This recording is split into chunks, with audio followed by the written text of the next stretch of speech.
plaisir, hein, on y va. Vas-y, on voit les questions.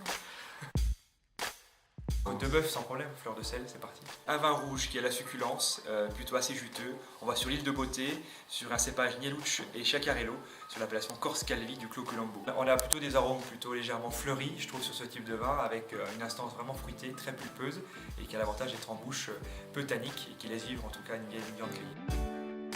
Une petite pépite jurassienne. Savagnin houillé, donc non oxydatif, travaillé donc sur une version légèrement muscatée de Girofromont, vigneron dans le sud du Jura. On a la chance d'avoir en fait un raisin de Savagnin qui va proposer des arômes de muscat qui sont assez démentiels, et je suis sûr qu'à l'aveugle en fait ils vont partir forcément soit en Alsace ou dans le sud-ouest. C'est simple en fait pour faire plaisir à ma femme. Une Syrah 100%, elle adore la côte rôtie. Si je veux l'épater ce soir-là, c'est sans problème côte rôtie de chez Jamais de 2010.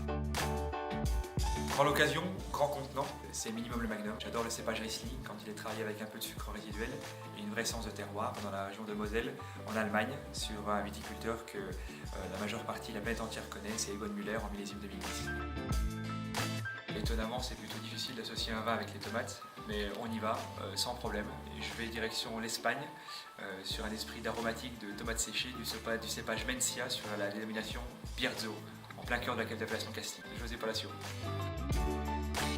Un film d'action pour nous tenir en éveil, et puis une bulle qui sera à la hauteur, une bière de la brasserie Cantillon, une des bières effectivement belges les plus réputées, qui a été vieillie en fût de vin jaune. On met un beurre de Maury sous la peau avec une émulsion évidemment au vin jaune, et là sans problème, un Savagnin légèrement typé de domaine Bossu, qui est travaillé donc à Water, qui fait partie des stars de cette appellation, et qui a la chance d'être extrêmement typé avec une longueur démentielle, et là on se retrouve sur un accord remarquable.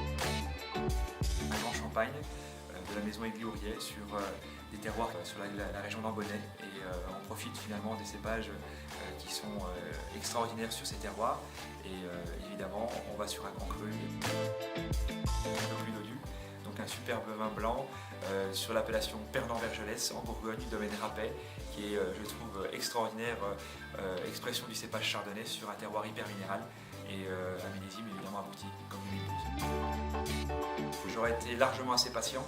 Si je mobilise des vins aujourd'hui pour des millésimes qui sont marquants dans notre vie, c'est simplement en fait comme le millésime 2012, dans 10 ans, on aura un vin qui sera largement abouti sur un grand cru Échezeaux, domaine de la Romanée Conti, qui me fait véritablement vibrer, un grand pinot noir. Parce que c'est l'année de mon premier enfant.